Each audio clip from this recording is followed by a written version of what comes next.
What's good, ladies and gentlemen? I'm Michael, and today we are going to be talking about the biggest lie fitness marketers and gurus alike have been telling you.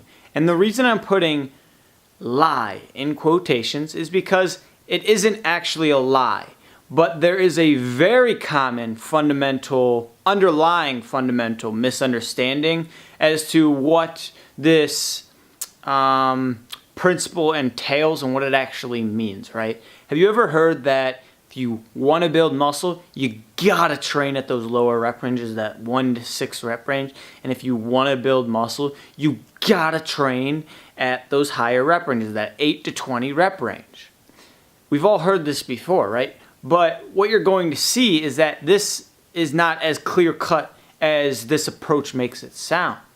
The idea behind it is that if you're training under heavier loads, you're getting used to that heavier weight, and at the same time, since you're doing less work per set, you'll be able to increase the weight more frequently than if you were doing a lot of work per set. Now, similarly, or on the other hand rather, we have hypertrophy. We want to do more repetitions because more repetitions means more work and more volume, which means more muscle damage and recruitment, and more muscle growth, which means hypertrophy, right? But again, this isn't as clear cut as it may sound at first. And the reason for this is there is more to the story. And I just want to draw a parallel to the concept behind where this originated for. Just for a quick analogy, let's take running for example.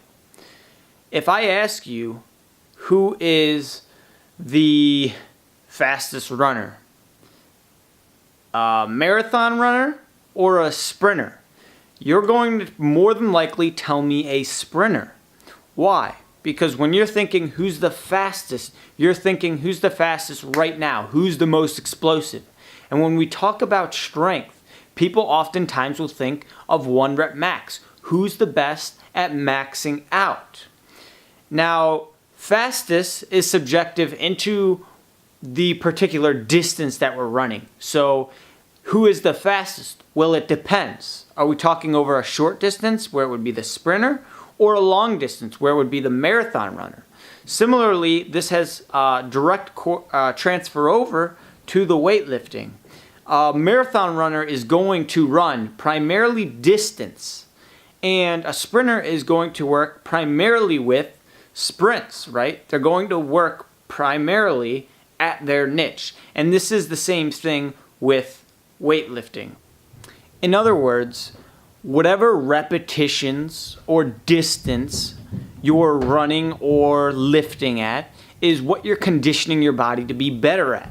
So just to say that you can't get stronger at those higher rep ranges is completely false. By training, let's say, at 3 sets of 10, your body is going to become very efficient at 3 sets of 10. And sure, this does have some carryover to the lower rep ranges, and vice versa. If you train at those lower rep ranges, it's going to have a little bit of carryover to those higher repetitions. But where you're going to see the most improvement is in that specific repetition range that you're working at. And this makes perfect sense. If we want to increase our strength, we're working at those lower repetitions. Why? Because when we're talking about strength, most people are thinking about that 1 rep max. So yes, it does make sense to practice at those repetitions that are closer to that 1 rep max. And on the other hand, hypertrophy, like we said, more muscle damage, more muscle growth. But we can switch this around. We could do, instead of 3 sets of 10 repetitions, we could do 10 sets of 3 repetitions and get the best of both worlds. And that's a completely different video. I'm not entirely sure why more people don't do that, besides it being extremely time consuming. I hope this did help you guys. Maybe it didn't. Leave your comments down below. That's all I got for this one, guys. See you in the next one.